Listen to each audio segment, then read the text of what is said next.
ये सवाल देखते हैं। कह रहा है prove that in each year the 13th day of some month occurs on a Friday. यानी कि कोई भी ईयर पिकअप कर लिया जाए, कोई ना कोई महीना ऐसा होगा जिसमें 13वीं तारीख को फ्राइडे आता है। ये साबित करके दिखाना है।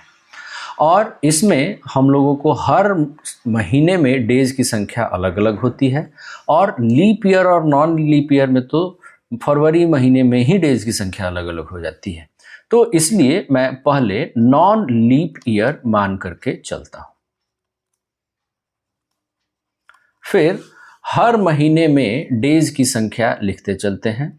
जनवरी महीने में 31 डेज होते हैं। फरवरी नॉन लीप ईयर है तो 28, मार्च 31, अप्रैल 30, मई 31, जून में 30 डेज, जुलाई में 31, फिर इधर आ जाते हैं अगस्त में 31, सितंबर 30 दिन, अक्टूबर 31, नवंबर 30 और दिसंबर में 31 डेज होते हैं। ठीक है। और हर महीने की शुरुआत में डेज की संख्या शिफ्ट होते रहती है। आप लोगों ने कैलेंडर देख करके भी ये नोट किया होगा, और यहाँ पे हम लोग उसको देख भी सकते हैं कि 31 को अगर हम लोग 7 के मल्टीपल में ब्रेक करके लिखें तो ये 28 + 3 है। 7 से डिवाइड करने पे रिमाइंडर यहाँ पे 3 का बचता है। यानी कि डेज की संख्या जनवरी महीने की वजह से 3 से शिफ्ट हो जाने वाली है। 1 जनवरी को अगर मंडे रहा है तो 1 फरवरी को 3 दिन का शिफ्ट आने वाला है। ट्यूसडे, वेंसडे के बाद थर्सडे आने वाला है। ठीक है। तो इस तरह से हम लोग काउंटिंग करते चलते हैं। फरवरी महीने में 28 7 का पूरा मल्टीपल है, और इसलिए 1 मार्च को कोई शिफ्ट नहीं मिलेगा, और 1 जनवरी के मुकाबले 3 दिन का ही शिफ्ट अभी तक दिखाई देगा। मार्च के महीने में 28 + 3 है, यानी कि 3 का और शिफ्ट, और पहले से जो 3 का शिफ्ट हो रखा था उसको जोड़ा जाए ताकि 1 जनवरी के रेफरेंस में हम लोग काउंट कर पाएँ। तो ये 6 का शिफ्ट है।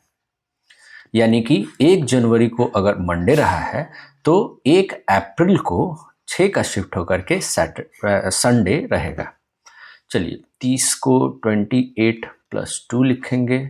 शिफ्ट 6 + 2 यानी कि 8 का आएगा, और 8 को एक्चुअली हम लोग 7 + 1 लिख लेंगे, क्योंकि 7 दिनों के बाद डेज रिपीट होने लगते हैं।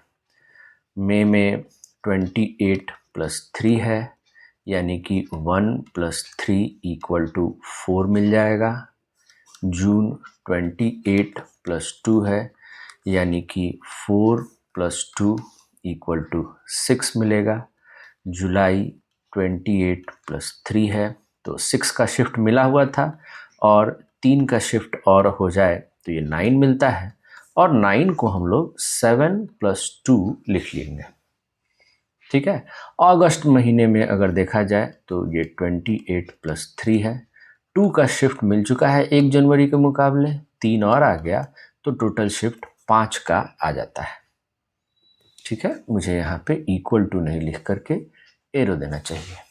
एनीवेज, अगर हम लोग अब काउंट करें ना तो 7 से डिवाइड करने पे जितने सारे इंटीजर रिमाइंडर्स हो सकते थे वो सब मिल चुके हैं। एक जगह हम लोगों को रिमाइंडर 1 का मिल चुका है, एक जगह रिमाइंडर 2 का मिल चुका है, 3 भी मिल चुका है,